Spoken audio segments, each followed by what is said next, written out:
Wah, nampaknya barang yang cikgu pesan sudah pun sampai di rumah. Cikgu pasti murid-murid pun pernah mengalami situasi yang sama.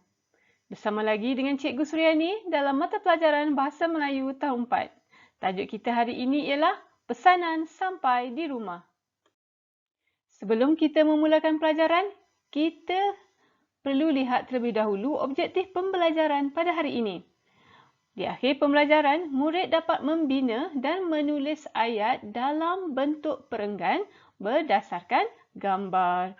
Murid-murid akan berjaya sekiranya dapat membina dan menulis ayat tadi berdasarkan gambar dengan betul.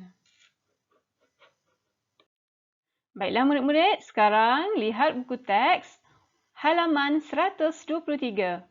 Sebelum itu, mari kita baca dahulu apakah maklumat yang hendak disampaikan. Pesanan sampai di rumah. Zara dan kakaknya baru pulang dari sekolah. Gambar yang pertama ada 4 ayat. Zara menggunakan telefon pintar. Zara memesan nasi goreng dan minuman. Zara menggunakan media sosial. Zara menerima makanan yang dipesan di hadapan rumahnya. Perenggan.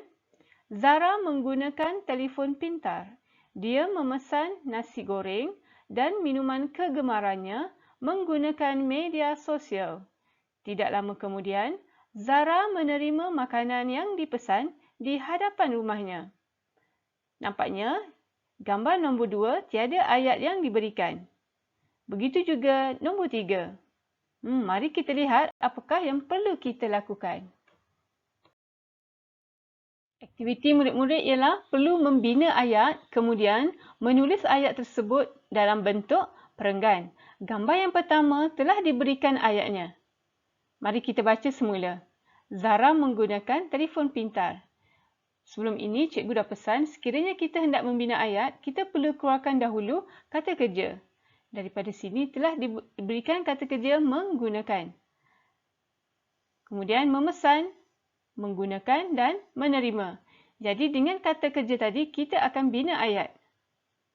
Dan hasilnya, inilah ayat yang telah diberikan dan telah ditulis dalam bentuk perenggan. Kalau murid-murid perhatikan di sini, dalam bentuk perenggan ini telah berlaku beberapa perubahan.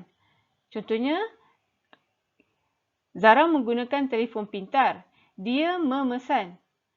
Kalau tadi, ayat di atas menggunakan Zara. Tapi bila kita tulis dalam bentuk perenggan, kita kena ubahlah Zara kepada dia. Kerana kita tak nak kita tulis ayat menggunakan perkataan yang sama. Jadi kita boleh gunakan kata ganti diri. Jadi boleh gunakan dia. Dan seterusnya, tidak lama kemudian. Di situ telah ditambahkan ayat ditambahkan frasa supaya menjadi ayat yang lebih gramatis. Baik, seterusnya. Baiklah, sekarang kita akan lihat pula gambar yang kedua. Lihat gambar yang sebelah kiri. Baik, ingat pesan cikgu, keluarkan dahulu kata kerja. Siapa yang boleh bagi cikgu apakah kata kerja yang boleh lihat daripada gambar tersebut? Ya, betul. Melihat. Menelefon. Sekarang kita cuba bina ayat dengan menggunakan perkataan melihat. Ibu Zara melihat iklan promosi periuk di televisyen. Ibu Zara menelefon untuk membuat pesanan. Nampaknya kita dah ada 2 ayat. Sekarang kita perlukan lagi 2 ayat yang sebelah kanan. Apakah kata kerja? Menghantar, menerima. Jom kita lihat ayatnya. Petugas syarikat menghantar barang ke rumah. Ibu Zara gembira kerana menerima periuk dalam keadaan baik. Wah, nampaknya kita dah ada 4 ayat. Sekarang kita nak menulis ayat-ayat tersebut dalam bentuk perenggan. Jom kita lihat. Ibu Zara melihat iklan promosi periuk di televisyen. Dia. Cikgu tukarkan dengan perkataan dia ya. Kata ganti diri dia. Dia menelefon untuk membuat pesanan. Dan cikgu tambah perkataan, 3 hari kemudian, petugas syarikat menghantar barang ke rumah Zara. Ibu Zara gembira kerana menerima periuk dalam keadaan baik. Boleh ya murid-murid? Seterusnya. Kita lihat pula gambar yang ketiga. Siapa yang boleh beri pada cikgu kata kerja yang sesuai? Pandai pun. Melihat. Bapa Zara melihat iklan promosi gergaji elektrik di media sosial. Ini terpulanglah kepada murid-murid untuk membuat ayat ya. Ini hanya sekadar cadangan daripada cikgu sahaja. Kemudian, membuat. Bapa Zara membuat pesanan secara atas talian. Dua ayat sudah berjaya kita bina. Sekarang kita akan bina lagi dua ayat. Menghantar.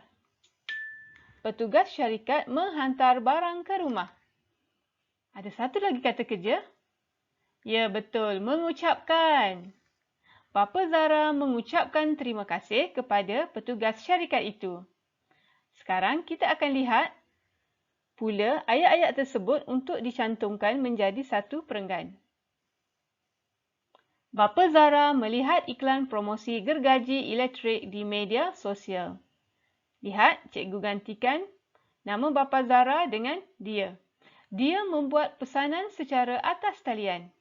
Cikgu tambah, beberapa hari kemudian, petugas syarikat menghantar barang ke rumah. Bapa Zara mengucapkan terima kasih kepada petugas syarikat itu. Sekarang, masa untuk kita menulis. Baiklah, murid-murid perlu menulis ayat-ayat tersebut dan juga ayat dalam satu perenggan.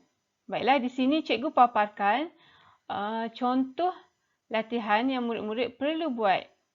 Murid-murid mesti menulis hari, nama melata pelajaran dan tarikh hari ini. Jangan lupa ya, murid-murid perlu menulis arahan. Setiap kali membuat latihan, mesti menulis arahan. Dan inilah panduannya. Murid-murid tuliskan gambar satu, kemudian tulis ayat. Pastikan ayat tersebut mempunyai nombor. Kemudian, murid-murid tulis semula ayat-ayat tadi dalam bentuk perenggan. Ingat ya, bila menulis dalam bentuk perenggan, murid-murid mesti menjarakkan. Mesti ada ruang di sebelah kiri. Okay? Biasanya kita akan letak satu jari kita.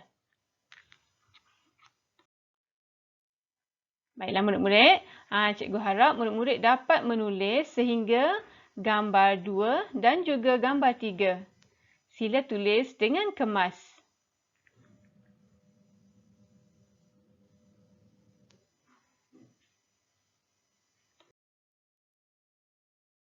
Nampaknya pelajaran kita sudah pun tamat.